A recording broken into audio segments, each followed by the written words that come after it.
Kyle, Holley, super excited to have you guys here today. It's an honor to have you guys. Thank you. New members to the facility. Brand new. Within the last month. Yeah. So we started doing some training before that, but recently joined, and that's why I want to have you guys on here to kind of have a conversation about that and what brought you here, what that looks like. So before we get started, Kyle, tell me a little bit about Kyle. Sure. Yeah, I was born and raised in Southern Illinois, just across the river. Played college golf at the University of Illinois. I work for a company called Country Financial. I've been there for about 17 years, bounced around a few different places, lived in Georgia for about 10 years, ended up back in my hometown about 3 years ago with the same company, in the middle of actually relocating here to Evansville to try to grow and expand our business a little bit. So we have an insurance and financial planning business, have 2 offices over there across the river, in Carmi, and then a little town called Enfield. And then we're trying to grow over here. So we've kind of been all over the place in the last 16 or 17 years with the company. We feel like this is probably going to be the last spot that we end up in. Evansville, Newburgh area is a great area to try to continue to grow our business. So, yeah, absolutely. Yep. Awesome. Miss Holly? Well, I'm Holley Hosick. I'm Kyle's better half, I guess. Kyle and I have been together 17-ish years. My parents set us up on a blind date. My dad's exact words were, "Sis, I showed him your picture, told him everything wrong with you, and he's still interested." And so here we are all these years later. We got 2 kids. We homeschool our kids. I was a music minister and did TV work for about 20 some odd years, and then really dug into homeschool like it was my full-time job. Ran some co-ops in the Atlanta area. And then he said, "We're moving to the middle of a cornfield." I said, "Okay, you and Jesus must have this figured out. Here we go." So here we are. So Atlanta area to back to Illinois. Back to a cornfield. Back to the cornfields. Yeah. Adjustment for everybody, for sure. Absolutely. Florida, hopefully, when we're all old, right? Goals, right? Those are the goals. Yeah, I share some of those as well. So, well, thank you for that. I think it's important for listeners kind of know, who's in front of us and what we're talking about, since we have a wide variety of guests on here, obviously. So, Kyle, I remember initially seeing an email from you coming into the country club, kind of seeing what we're about, maybe wanting to get a tour. So what brought all that? Was there an incident that happened with you guys that made you realize maybe you wanted to get some training, or how did that all come about? Yeah, no real incident. Holly and I had actually always living outside of Atlanta. It's not the most safe place, I guess, to probably live. We'd always talked about just self-defense and home defense and being able to take care of ourselves and protect our family. And now that our kids are getting a little bit older, one night we were sitting on the bed and Fox is our little guy, and he loves to shoot guns. He loves to hunt and fish and everything. So we were trying to figure out something that we could do together for some family time. And we got online and found lawmen to come over here and, be able to go and shoot. And we didn't really realize what we were getting into when we first scheduled the tour. We just thought it was a firing range to come over and shoot indoors. And then obviously I booked a tour to come over, and you showed us the facility, and I was immediately impressed with everything that you've built here. It has a lot to offer and just a really cool environment. So not one specific thing that kind of triggered us to come. It was more of a, "Hey buddy, what do you want to do? Let's go shoot guns." And we found you guys online and had some real good reviews, and I booked the appointment, and here we are. So it like I said, it wasn't really anything specific that got us over here, but I'm sure we're going to get into more of what we're doing now. But yeah, absolutely. I think one of the biggest misconceptions of, who we are, or, just the the title Lawman Tactical sometimes can be a little intimidating to people that don't really know who we are or what we offer, right? Especially females. So Holly, on that, like when you initially came here, like how did that feel for you? Were you intimidated? Was it kind of the unknown? Did you feel comfortable? I mean, if there's other females listening, how did that make you feel when you guys came here? Full disclosure, I'm not normal, so I don't know what other females feel like, but I was raised by some Cajuns. So as soon as I walked in, I was like, "Oh, these are my people. These people practice violence. I will get along fine." So that was not an issue for me at all. I won't say I really had any misconceptions, because I didn't come to this with any real expectations. I was in Florida on a girls' trip. he calls and's like, oh, we found this super cool place. There's this. And he, rattles off all the things. And then as soon as I got home, we came and checked it out. But instantly when we got here, my first impression was the gun range is kind of the least of it. There's so much here. And the cool part is that there's a whole community of a feel that's, you walk in and in no time, you know people's names. They know your name. You're recognizing the same faces. So the thing that I loved about it immediately was the feel of like finding your tribe.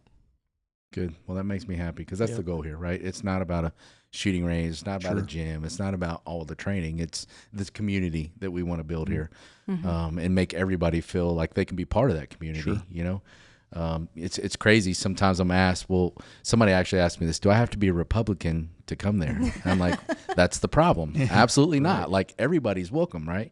And we can agree to disagree. It doesn't mean anything. And I think that's what we've gotten away from as a country is we can agree to disagree based off the way you were brought up, I was brought up, life experiences, right? It changes all that. And that's okay.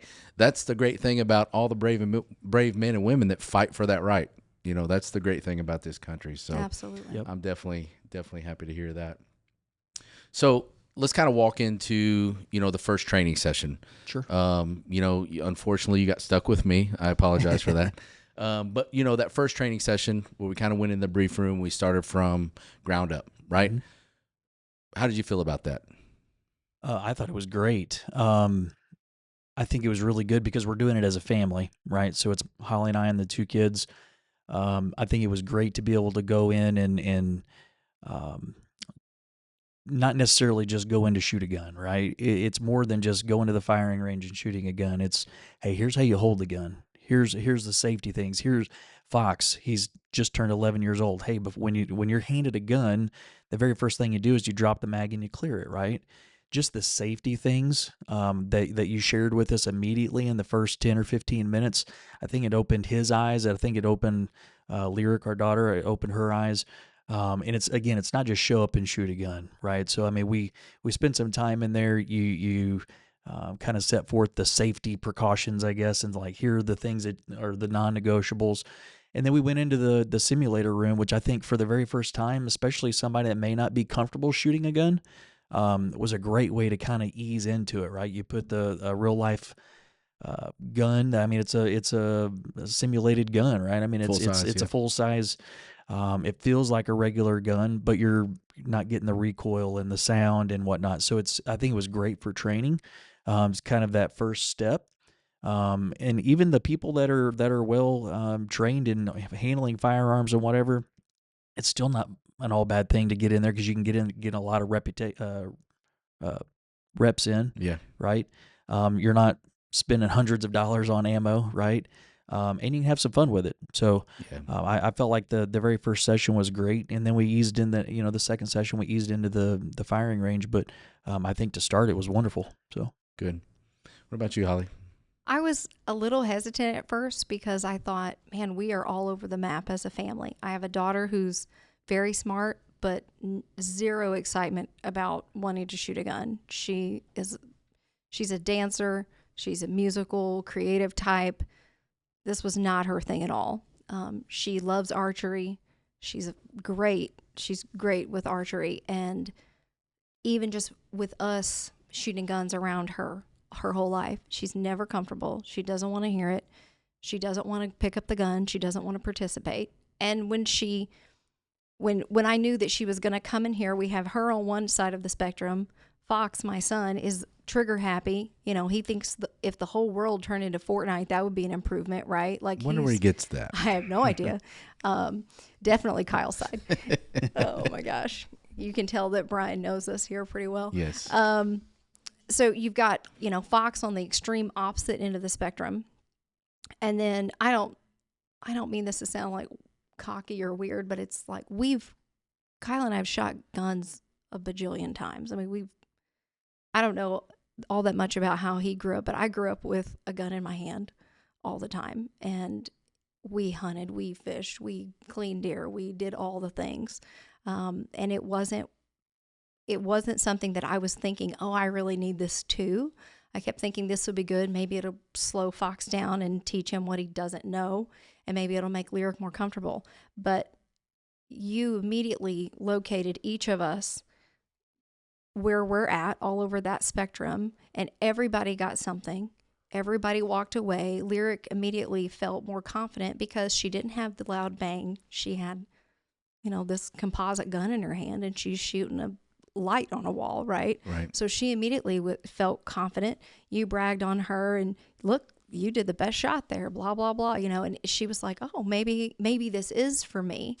On the flip side of that, Fox is over here trying to, empty magazines, and you're like, dude, count to 5 before you touch the trigger again, and so it was just something that it was great to see how you located each person and put everybody on the same playing field.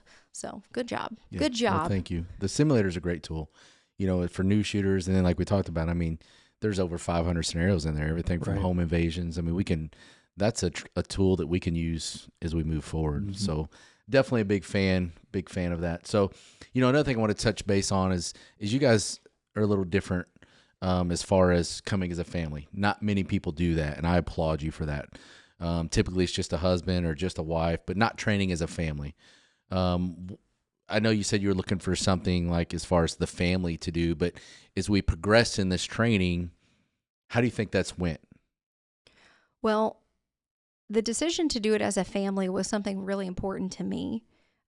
Maybe it's because I'm, old school Southern mother, and I want everybody to be able to defend themselves and those types of things. But it takes about 5 seconds on social media to realize this is not the world we grew up in, right? Yeah.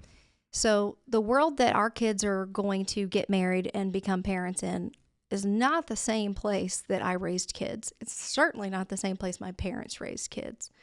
And the idea that not only do they need to be equipped spiritually and physically and mentally and become patriots and all these things that are so important to me, but also they need to know how to take care of themselves. I want my son to be able to take care of his family someday. Yeah. I want my daughter to be able to come out of the gym and walk to her car and be self-aware. And so for me, it was about clicking on all the parts of the brain that says, look up from your phone, pay attention. Is your gut telling you something weird with this dude over here? Listen to that voice. Right. And God forbid you need some skills. Hopefully we're getting a bunch of skills we never use. God forbid they need to use them, they'll have them. Absolutely. No, I applaud you for that, because typically it's not a family thing, right? And I love to see that. And I love to see the progression, the kids, it's to see them 1 minute they're frustrated, and then it's like the aha moment, when they were nervous in the beginning, and now, they're way more comfortable. My kids also took one of the kids classes here, which was really fun for them. And they got to go in and, bust balloons with a little 22 and all this stuff, which my kids they've had 22s and they've done all that. But to be in an environment where it was funny, I think the big takeaway for them that day was after they had been in a room listening to their instructor teach basic safety for the better part of an hour before we ever went to the range, and then they're getting these step-by-step, complete hand-holding instructions for a complete novice. They walked out of there and they're like, most kids don't know anything, like anything. And it was funny. My daughter, who again, when we started, she was on the side of the spectrum that's like, I'm not even sure I'm supposed to be here. She was like, thanks, Mom. I appreciate the fact that I guess we are very prepared for a lot of things. That I just took that for granted until I was in a room today with 12 kids that couldn't say the difference between where the trigger was and what's a front sight. Like, it was funny. They were trying to answer so many questions. The instructor's like, okay, you two, you're banned. Let somebody else answer a question, But they were just like, everybody knows this stuff. And I kept telling them, like, no, everybody doesn't know this stuff. And they were raised out on a farm and grew up, shooting stuff and catching snakes in our chicken coop and all the things, right? They've had a whole different experience, I guess, than the normal family has. But even that class, if your kid is a complete novice that's never touched a gun, they would still walk away with all the fundamentals. Right. It was great. It was a great class. Good. And, I think is, my many years in law enforcement, what I've seen is the biggest problem is they're just not, kids aren't educated, even if if they don't own guns in the home, like we should teach kids like what guns can do. Right. And if we find a gun, what do you do? During my career, I mean, if a guy gets in a pursuit with the police, first thing he does is toss a gun, right? And it ends up in a schoolyard, and a kid walks over and he wants to pick it up. No, let's not do that, right? Mm-hmm. So just the education part, teaching our kids and taking that curiosity. And I always talk about, my kids from a very young age, I would come home from work, and I could literally leave a gun sitting on the table. And my kids knew not to touch it, but they knew not to touch it because every time I got a new gun, I'd take it apart, let them touch it, feel it, smell it. We'd talk about it.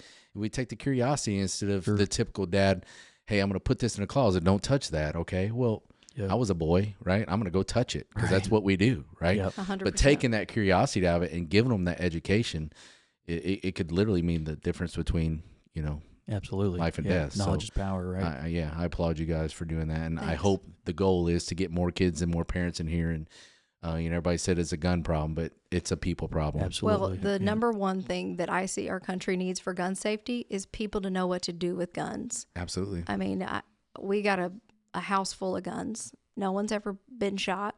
No one's going to be shot unless they don't belong there, And here's the thing, is as crazy as it sounds, I would trust my 11-year-old with a gun 50,000 times more than I would trust some of the adults I've been to gun classes with, even recently, because he's spent so much time handling them, and we've yelled and driven home the points, picked on him like, hey, dude, you just racked that, and your finger's on the trigger.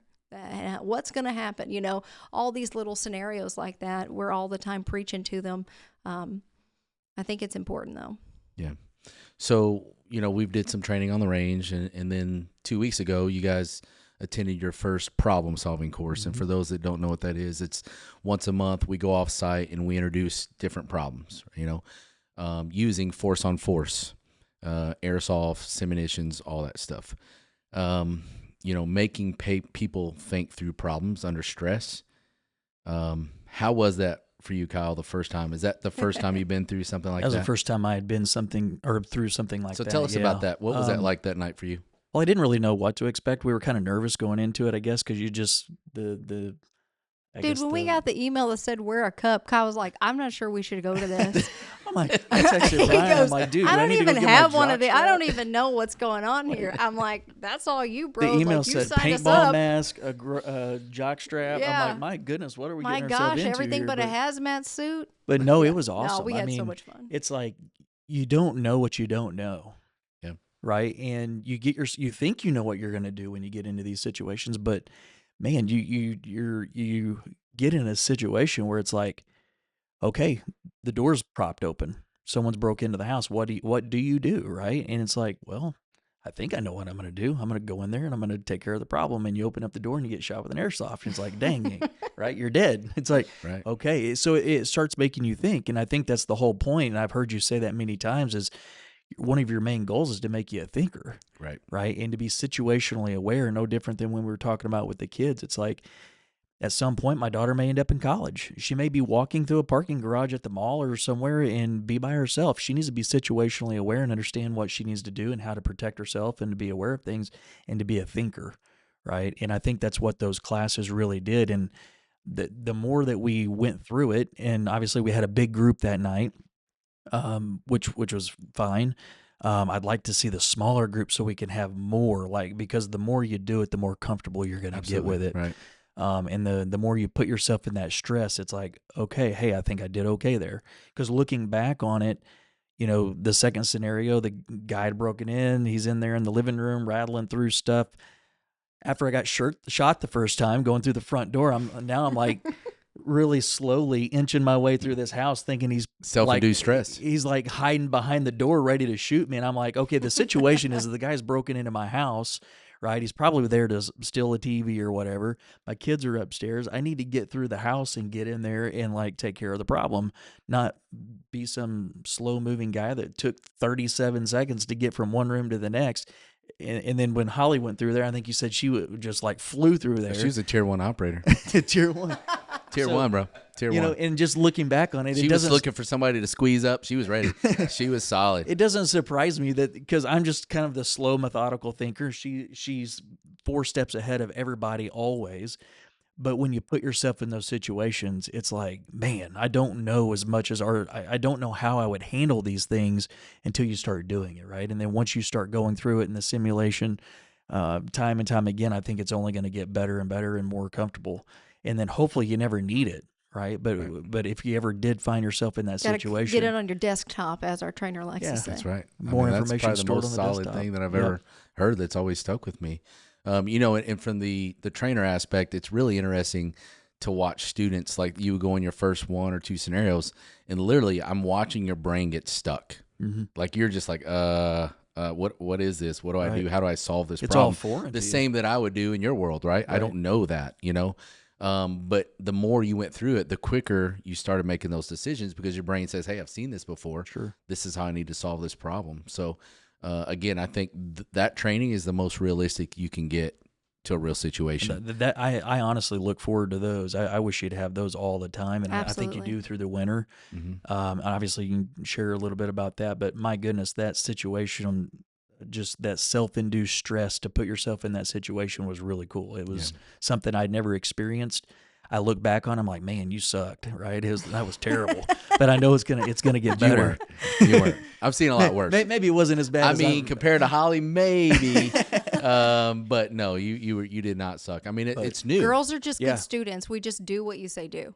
Yeah. I know. I teach a boy and a girl every day, and you tell a boy to do something like, why? Is that the best way to do it? What if I do it this other way? You tell a girl, and she's just like, oh, okay, that's how it's done. Step aside. And then they just do it. And it's funny, like he was saying, even in life, I'm rapid fire. I am so decisive. I'm a salesman's worst freaking nightmare, because you can't talk me in or out of anything, because there's not a lot that I'm like, okay, I'm going to die on this hill. But if I find that, you're done. Like it's over. So when you said, all right, scenario 1, your kids are in the car, you get home, the door's open. I'm like, my kids are in the car. I don't give a flying crap who's in the house. I'm getting back in the car. So I didn't get shot. Sorry. Yeah. So when you started, I did laugh at you getting shot, though. She I totally laughed at him. She burned some people down. I'm like, dude, we're in the car. Did you hear the scenario? Why are you getting shot? I know you love life insurance, but I don't want to cash it. I don't want to cash it. So so when you started going through the scenarios, Holly, what was that like for you? The experience? I'll tell you something that was surprising. It's amazing how even fake stress is still stress. I mean, I'm over here huffing and puffing. Like, I just know Ty's just hanging out in this room over here, and I'm about to pop him, with an airsoft gun. No big deal. But even mentally, I'm like, I caught myself breathing hard. I'm like, why are you huffing and puffing over here? This is not the Kentucky Derby, honey. Like, slow it down. But even when we were done with the scenario, the second scenario was I had a different reaction. I was completely nonverbal. I didn't go in, freeze, or what. My idea was, if there's somebody between me and my kids, this is an execution, period. But then even when we debriefed and you started saying, okay, well, what about this? Well, why didn't you do this? And then you kind of screwed up my train of thought. And I walked away going, had he not yelled index, I would have been looking for another mag. I only had one mag. I don't even know how many bullets are in this mag, 'cause this is not my gun. I'm like, what if there was more guys? Okay, so see, even though my reaction was the extreme opposite of his reaction, it still taught me so many things. Like, all right, I'm going to go in here. I'm going to put this guy down, but, I mean, I don't have to put him down till I hear clicks, right? Because what's around the next corner? And quite honestly, I probably would have, just being honest. But it was an awesome scenario. And there were people in the group. We're all huddled up because it was kind of cold, and they're telling us about other trainings that they've done. And I was just so excited. I'm like, this is such a cool experience. And they were telling us about medical training and zombie training, and they got a soccer team following them and all this crap. And I'm like, where has this place been on our life? How did we not know about this sooner? But it's been awesome. We look forward to more. I think one of the main things we took away from that was just like, I need to speed up a little bit and be a little bit more decisive. She needs to slow down a little bit, because you might not need to shoot the guy 12 times, because you may have to Just have a few more bullets for the other guys that could potentially be around the corner that you aren't aware that are there. So I think that was one of the main things, is it's like, she's so decisive, it can slow her down a little bit. And then I'm a little bit indecisive, so it needs to speed me up some. So again, the more you go through these scenarios, the better you're going to get with it. Absolutely. And it's awesome to have you and some of your other trainers that have that real life experience, and you've been there, you've done that, you've been in the real life situations. And that's pretty cool to be able to be trained by guys like that. So let me just say something real quick here. Speaking of trainers, I've so far sat in a class with a U.S. Marshal, a Marine, state trooper, I don't remember. City police, yep, city police, and a criminal defense attorney. And we've been here for a month. Already, the level of perspective that's been offered, and it's not that you all say the same things and you all agree on every single thing, because you don't. But the respect and even there was something said in the kids' class one day, and Fox said, "Well, that's not what Brian said," and he immediately goes, "Well, you just do what Brian said," and then after we were done with that part of the class, he came over and talked to Fox again on the side and like explained, and he was like, "Here's why you need to do this. Brian's training you one-on-one. He is seeing things that I don't see, because I'm in here with a group of all of you. So you got to listen to that." And our criminal defense attorney guy that came in and did the lethal and legal, oh my gosh, that class was incredible. Honest to God, I've never in my life thought, what do you do after you've pulled the trigger? And not to just be like so obvious here that I'm so simple-minded that it's just black and white. You're between me and my children's safety. It's an execution at this point. You signed your own death warrant when you came barking up this tree. I've never thought about solving the problem other than that. And I've never had any hesitation at all about those things. When we lived in Atlanta for 12 years, he traveled all the time. He was gone all the time. I was the pit bull at our house. If somebody broke in, I was the one that went to see what the bump in the night was. So I had spent enough time to be very comfortable, confident, have those killer instincts fully intact. But even the level of afterthought and, well, could I do this with a flashlight instead of a bullet? Could I? No, okay, now I shot the guy because I warned him, and this and this and this happened. Now what? What am I going to say when I call 911? How do I think through these scenarios so much? And I'm a deep thinker. I'm one of these low key, preparedness people, like, dude, I got enough food in my house for all of us, right? It's just so many things that I've never thought of, and it surprises me that I'm like, why didn't I think of that? That was the first time we went through the legal class, and every time you have it, I'll probably we'll go to it again. Yeah, you can definitely pick. Because you're going to pick something up every time you go, right? And I wouldn't discourage anybody from taking that class multiple times. I tell everybody here, if you only choose one class, if you carry a weapon or you have a gun in your home, whatever, if there's one class that you take here and that's it, take that legal class. Because from my experience, the situations I've been in, like, the aftermath was way more complicated than the scenario, right? Because I was a cop, and I'm doing all these, I'm getting, at the end of the day, the prosecutor could still say, hey, that's not a good shoot. We're going to charge this guy, right? So it's very intimidating, and that was as a cop. Well, and to Holly's point, it's like, what happens after you pull the trigger?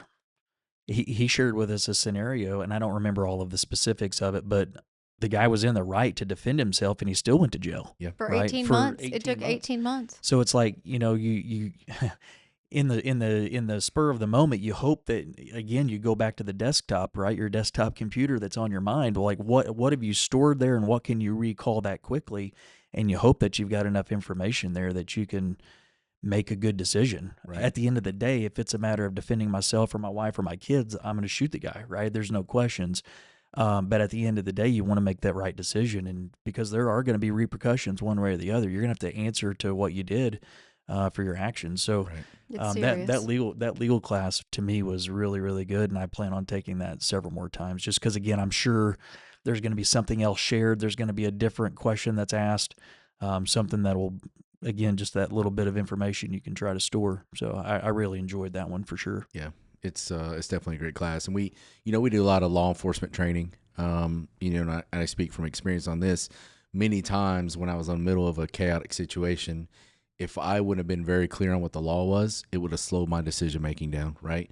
And in the real world and real chaos, you don't have that time to like, hey, this guy's in my house or he's outside on my door trying to break the window. Can I shoot him? Like, so the more clear you understand the law, the quicker you're going to make those decisions, which obviously is much better for everybody. So sure, yeah, no, our legal class is like I said, that's our number one class that I would encourage anybody. Yep. So going back after that class, I know you and I spoke the next morning, just kind of like, man, we couldn't stop thinking about way our home's set up. Yep. So tell me a little bit about that conversation. Well, so we left and we were there, I think, way longer than we were supposed to be because we had a big group. We were there for like 4 hours, which was great. I mean, I didn't have a problem with it, but we had an hour-long drive home, and we just kept talking about, well, what would we do, right? We're in the middle of buying a house here in town.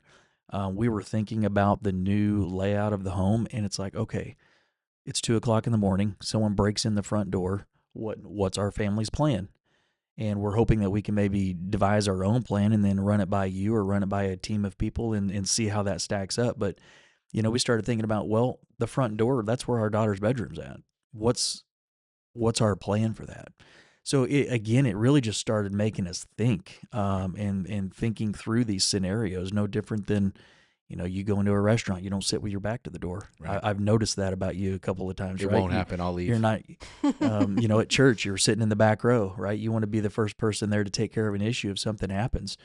It just really got us thinking about what we would do and have a family plan. Now that our kids are old enough to, we can instruct them, and if we absolutely needed them to help us in a situation, I would feel comfortable with that. We're going to continue to train, but they're not going to be the first line of defense, right? It's going to be Holly and I. But we just couldn't stop talking about it. We had an hour-long drive home. We talked about it the whole way home. We talked about it when we got at home and before bed, and we woke up talking about it the next morning. So I think that's the idea, though, right? With what you're trying to do is just make us aware of what's going on, have a plan, whether it's perfect or not. At least you have a plan and everybody's on the same page. So I don't. If you I'll speak on that. We talk about a plan, and in my opinion, a plan, it doesn't always goes right as it's supposed to. Sure. But I will tell you this, and this is a phrase actually Jacob Taylor, one of our instructors, brought to me one time. Chaos is contagious. 100%, right? We've seen it in our world a lot. A lot of times, it just takes a simple, hey, bro, we're good. Calm down. Sure. This is what we got. Let's work the problem. It can simply bring it down, and you walk into a room with a bunch of kindergartners, one screaming, they all start screaming. Sure. Right? So the more often you have a plan, it can kind of dilute some of that. Like, hey, we know what we're doing. Dad's going to do this. Mom's doing this. The kids are doing this, right? Instead of just now we find ourselves in the middle of this chaos. We've never thought about it before. Mm-hmm. Then it's contagious. Well, it's interesting. When we lived in Atlanta all those years and Kyle was traveling, the kids and I, we always had a plan. We had plans for how we would walk through the airport, how we would get back and forth through the car, through a parking garage. Everything you can think of, we had discussed it. They had to walk in a specific order. One always had one of my belt loops I would always carry when we went places. We were so vigilant about it because they were little and it was just me. It was me versus living right outside the city limit of one of the biggest human trafficking cities in the United States, right? And I've got these two gorgeous kids that are irreplaceable. Then we moved to the middle of a cornfield, and 80% of the county are some sort of distant relative, of Kyle's, and 90% of the county are, people that could say what year he graduated, because it's that way. It's that way. We immediately let our guard down. And, rightfully so, I guess. What are we scared of, As soon as we started the discussion about opening a third office, moving over here to Evansville, I immediately went, whoa, hang on a minute. Time out. I just recognized that we're not entering and exiting buildings the way we used to. We're not locking things the way we used to. So in preparation, before we even found a house, before we met you, before anything happened, we immediately started instituting, like, it's nighttime. Come on, Fox, you and I, we're going to go perimeter check. And he's like, oh my gosh, Mom.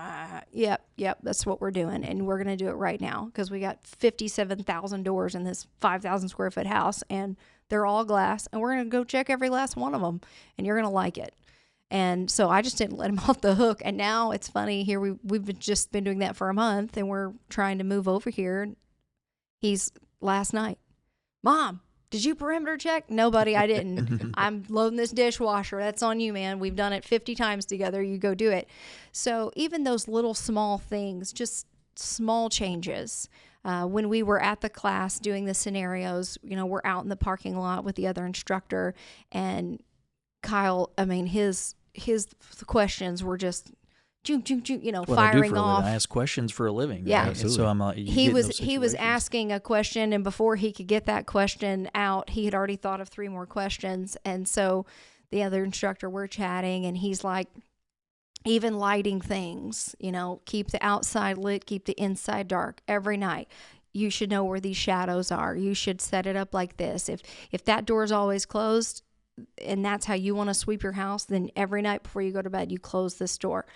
Even though Fox and I were already doing perimeter check at the house, I immediately went home that night and we upgraded perimeter check. All right, dude, is this door, should we leave this door open? I don't know, Mom. Should we? Well, if we were having to sweep the house and we knew this door is always closed and it's closed, should we stop and slow down for that? What's the likelihood that they're in this very small room? We have this gigantic house to sweep. Oh, that's a good idea. So even just little things, we're standing in the parking lot. That's not even part of the class, right? We're just trying to stay warm out there, just talking, little things like that. And then immediately when we finally made an offer and finally settled on a home, our first 20 conversations were, okay, well, you would check this and I would check that. And then the kids would go here and blah, blah. That was how we all thought. And we're closing here in the next few days. And I can tell you for a fact, one of the first things we'll be doing when we get there is making sure that everybody is familiar with what those plans look like. Yeah, I love it. Yeah, so fair to say before these classes, you probably wouldn't have went that far in depth of thinking of these things. Yeah. No. My plans I've always had plans with the kids, but they were simple. They were just very simple. And now I think that they can become more complex, not only because, I've got a teenager in my house, right? I've got somebody that's in high school and she's going to be driving in another year. And I've got an 11-year-old who thinks he's Rambo, and he does think he's Rambo. He thinks if you give a gun to him, he can turn into John Wick in the next 5 minutes. Bro, your suit's not bulletproof, you got to slow down. And we even bought one of these laser systems, at the house where he can go around and shoot stuff. And I told him last night, he's just shooting and shooting and shooting. And he had a little bad habit, and I kept trying to stop him. And I said, that's it. We're going to Brian's 5-second rule. You have to squeeze the trigger and count to 5. He goes, Brian's not even here. I said, no, Brian's always here. That's right. That's what I told him. I'm like, Brian's rules are always here. So it's just amazing the amount of things that we've taken home and actually applied. And I will say, I can totally see why, maybe just the husband comes, or maybe dad and his son or whatever. It's a whole game changer for your family to come. Mm-hmm. If you have a daughter that you intend to not physically be protected by you the rest of your life, and you're absolutely certain that you are a wall, right? Why is she not here? What are you possibly doing? What is she possibly doing that's more important? Right. I look at stuff that Victor Mark's daughter just went through, this terrible attack. Her dad's like a real life G.I. Joe baddie, right? She's been through this stuff her whole life. Her parents rescue people, right? She lives in a house with a bunch of attack dogs and was still assaulted in a parking lot. This kid's been through every kind of thing in the world. So there's no amount of training that's too much. But I can promise you, every bit that you get, you're more equipped than probably the rest of the people in the room. So that kind of pushes me to this. So outside of the firearms and the tactics and stuff that I know that you and your daughter attended our women's only self-defense class with Kelly. She's awesome. Yeah, I think the world over. Just give us a quick. Just a little what stick of dynamite. Like? We had so much fun. I think it was exciting for Lyric to just let a little rage out. She's kind of a spunky person, but she's one of these internalizers. She's got an 11-year-old brother. Yes. She'd like to. Yes. So that was exciting for her. And also it was good for her because I'm really tall. My daughter's very short. She's 5'0". And Kelly's this little bitty person, she's this tiny, they're probably close in size. And Kelly's like hip tossing people, and just attacking stuff and showing us these things. And her partner that she was with that night, clearly this other lady knew exactly what to do. And it was like clockwork. They were awesome. So it was very exciting for her to just see like, oh, this girl just used somebody that's the same size, and like she's handling herself. And I think that was really cool for Lyric. For me, it was a slightly different experience because I'm so tall. If I hit you, it's not like a 5'0" hitting you, and I'm trying to kill you if I hit you. Like I punch through where your face should be a few inches past it. Like I grew up with a 6'4" Cajun brother that wanted to kill me 6 days a week minimum. So like I'm tough. And like we go in there and we're working this bag and I'm literally I knock Lyric against the wall. And Kelly's like, no, Lyric, you gotta hold like this and brace yourself this way. So Lyric's like, well, you come over here and hold the bag. So then I hit it and Kelly goes back. She goes, Mama's got rage. She goes, here's your self-defense plan. Get behind her, homeschool. You hear me? If something happens, you just stay behind her. And we just laughed, and it was immediate camaraderie.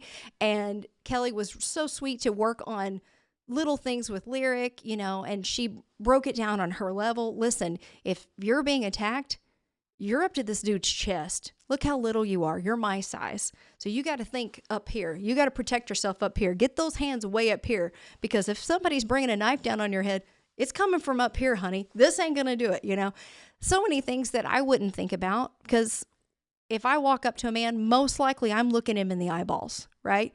That's not her world. Right. And it was so neat to just see how Kelly jumped right in there and met each of us at our level and talked to us from a perspective that was so easy to understand and so adaptable. Yeah, and I think another big misconception is like, oh, it's going to be intimidating, or I'm not in shape, or I don't have that skill level. I think Kelly is amazing. You go at your own pace, what you're comfortable with. There's no egos, and I think that's how we try to separate ourselves here is all of our trainers. Like we're just humble. Like we really just want to help people. And Kelly, man, she's top notch. She is a little brawler. She's she's been practicing Krav Maga for 15 years. Yeah. And that's my go-to. I love Krav. It's Israeli-based fighting system. It's quick, it's violent, and get away, right? Create distance. Exactly. And I think it's a perfect scenario for females. My wife is not a fighter, but she also knows if she's getting choked on the ground how to defend herself and get away from that, right? Mm-hmm. So, exactly.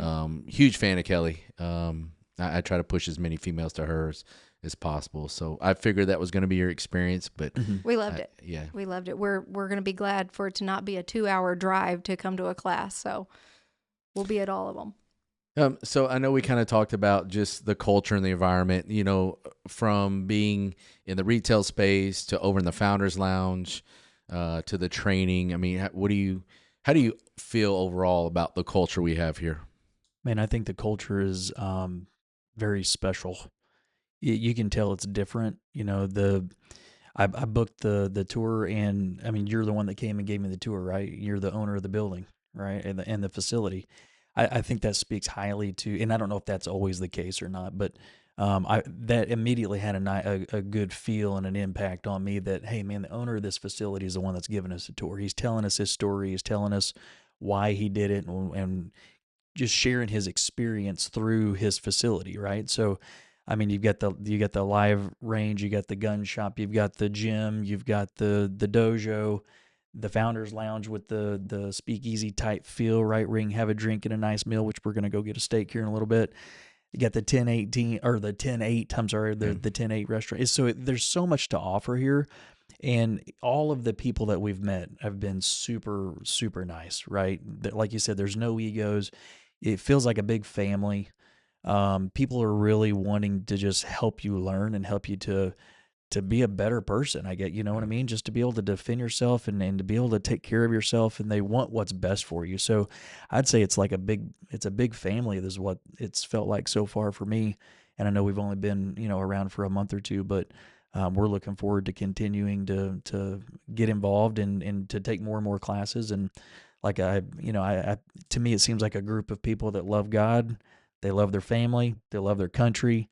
They're patriots, and I don't know about you, but that's something that I think that our country could use a little bit more of going forward. And that's the whole reason I founded this place is, being a cop, I had a front row seat to kind of watch this country end up where it is, right? And I always tell people, this is just my opinion, and everybody's got one, but I think it's because we lost those things, right? I still teach my kids to say, yes, sir, yes, ma'am. Absolutely. Like, hold the door for people. Thank you. Merry Christmas. God bless you. If you sneeze, my kid's going to say bless you. Right. But it's the little things I think that we've lost, and it's caused us to lose our way. And, where we don't respect our military, we don't respect our law enforcement, we don't respect each other. True. So that is kind of the basis of why I built this place. I wanted to build an old America. Those are still values that I hold close. And I think people are looking for that. And it's hard to find it in today's society. Let's just be real. More than old America, I think it's true America. Something that we've all watched for decades has been this constant creating a situation where we're creating an environment for the minority, or for somebody with some, I don't know, weird worldview, or who knows, whatever it is. And we've gone through these cycles of saying, oh, it's brave for you to come out and be this way, or we're going to celebrate it now. Well, in the process of doing that, we also just pushed all the normal things off to the side and said, oh, you've had your turn. Please be quiet. So let's look at it here's my perspective. I'm brand new to Evansville. I've never lived here. If I were somebody that wanted to go out and find all the people with nose rings, there are places where I know exactly where to go to find that. But if I want to go out and find somebody that bleeds red, white, and blue, it's Jesus and babies, old school, true America, nothing fancy. You got your opinion, I got mine, we disagree, I don't care. That kind of culture has been so thrown out of common places that there's really not a spot where you can go, hey, if I show up here, there's a real good chance that's my tribe. Those are my people. And as soon as we came in, I immediately looked around and went, oh, well, these are the people that we would have been looking for anyway. And we sit down one night at the bar at the Founders Lounge, and we're talking. And oh, I got a real estate company. Oh, I do landscaping. Oh, I'm a teacher. And they're just normal people. Absolutely. But it's like, where am I going to find the teacher and the landscaper and the realtor and all these people that have? I'm not saying we all have the exact same worldview. I guarantee you we don't. Right. But we all can agree on the basics. And to have a place where you can walk in and you can not be not feel like, oh, well, I better not wear my freedom t-shirt over here, or whatever it is, whatever this crap is that we're dealing with. Better not pray for my meal. I better not pray over my food, or somebody's going to eye roll me if I bring my kid in here, or God forbid, I'm going to bring my kid in here and then I'm going to have to answer a whole bunch of questions that I didn't want to have to answer because they're not going to be able to unsee the things that are possibly are in here. There's none of that going on. It's just like normal people. Like, I promise you, if every place was like this place, no one would know there's bad news in the world. It's just so calm. It's so comforting when you come in and you just sit and you talk, and people are informed. It's not like you're talking to somebody's great grandma that doesn't know what technology is, or they are all smart, informed, career people, business people, capable people raising family, people that are just as busy as we are, and we have to schedule time to see ourselves, Absolutely. right? Because we're all working our butts off. We don't have time to go protest. We don't have time to go join a freaking whatever. Like, we do a good job to show up to church, right? Because we're trying to get out of the house.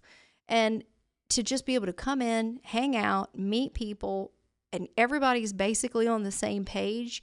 And even all the minor stuff that we disagree on, it's a non-issue. It's a complete non-issue. It's just so relaxing. Honestly, I know that sounds like a weird thing, like, hey, we're going to go over here to the tactical place for relaxation, but it's really like that as far as the culture goes. We've just met such incredible people. It's cool to be surrounded by like-minded people, right? Yeah. That have the same values and the same, again, you're not going to agree on everything, but that's okay, That's right? a- And I think Totally that's where fine. we've lost it. That's You know, America. and now I'm taking it as a challenge. Hey, dude, I'm gonna buy an old fashioned. I'm gonna convince you why I believe this way, Right. and you're wrong. Yep. And then we can agree to disagree, and I'll Yeah. make fun of you, and then we'll do it again next week, right? Absolutely. That's the great thing. But we've gotten away from that. We've gotten, well, I'm gonna Absolutely. unlike you on Facebook. Or Sure. I'm gonna, okay, Who bro, cares? really? Okay, yeah, you know. that's fine. But that's the unfortunate part we've landed. And Yeah. again, that is the exact culture that I wanted to create here. And again, like, everybody's welcome.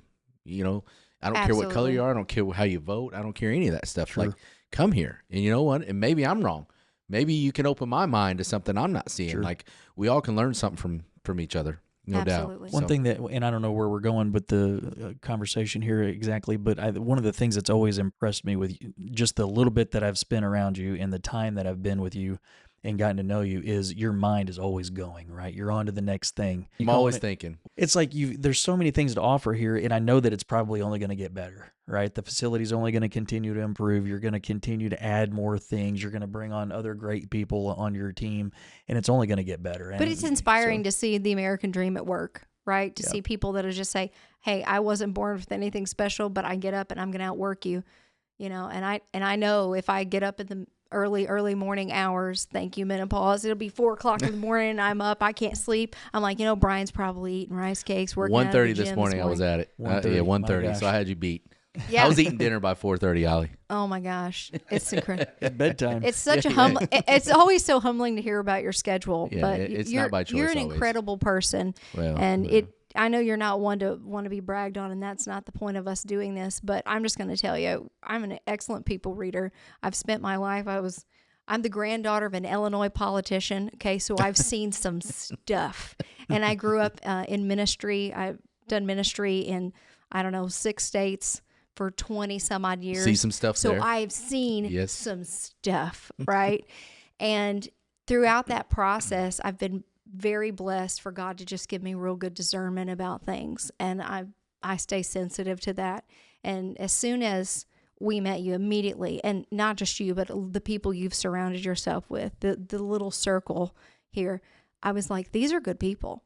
They're Thank you. just good people. And it's not that everybody, you're the smartest guy in the room, or it's not any of that.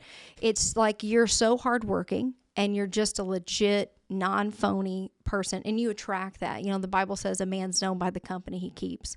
And so as soon as I met your family, as soon as I met your kids, I'm like, well, that's the only resume I'm interested in. And let me just tell you, 10 out of 10, your wife's an amazing person. You've got 3 amazing kids. And we're just blessed to have become a part of this little circle. I'm not supposed to cry on here. I'm not going to cry. We but love thank you, man. So that, that to me, that's my legacy though, right? That's what I want Yeah. to leave. I want to leave where, people can say that I cared about people, and, he may have been a jerk sometimes. He may be a little rough, right? But in the life I come from, that's just how you get through it. But that means a lot. It really does. I appreciate that. So just kind of wrapping up here, what advice would you give for other couples that are thinking about this place or thinking about doing family training, or, maybe, again, I think the biggest obstacle we have is it intimidating? Like, am I going to be out of place there? Because a lot of people think you got to be a cop, or you got to be military, or you got to be an operator to come here. That's farthest from the truth. And like you mentioned, the gun range is just one thing. Like Sure. that's probably It's the probably least the least used yeah. area in this facility. Yeah. I think actually the speakeasy is probably the busiest because you can actually go back there and cut off the world for a while. Sure. But what advice or what would you give to somebody that may be interested in coming here, but they're just not sure? Yeah, just do it. Just do it. show This up. is such a cool place. You have so much to offer here, and it doesn't matter if you've never shot a gun, never held a gun. I mean, there's someone here that'll help you, right? It doesn't matter if you're a tier 1 operator. There's probably somebody here that can share some experience and maybe make you better, than you already are. So, and you mentioned it earlier, there's no egos. It's just people being people and trying to help one another. So there's no reason to not get involved, right? And even if you're not interested in guns, okay, let's just put that off to the side. Because you have social memberships, you've got, stuff for all sorts of different people. Even if you're just one of these people that, you scroll and you look and you're like, are you serious right now? Is that really what you think? And you're just hearing the fact that logic has left the building. It's not like common sense isn't common. It's like 2 + 2 is not even part of the conversation. If you're in those situations, well, 1, get off your phone, right? 2, just come hang out with some people and don't let yourself just feel so alone and so isolated. I mean, if the crap hits the fan, what's the most important thing? Well, your relationship with God, right? Absolutely. And who are you surrounding yourself with? Mm-hmm. Well, I can tell you right now, there's a whole lot of people that are going to help you sharpen up both of those areas, guns aside. And then if that's your thing and you want to tiptoe in there or dive in face first for all the way across the spectrum, there's an option. Yeah, but don't wait. I agree. Absolutely. Don't sit at home. Don't get depressed. Don't feel isolated. Don't feel lonely. And, don't think you're the last man standing that still can do math, and see what's going on in the world. Just show up, and I guarantee you'll find somebody that you can click with. Awesome.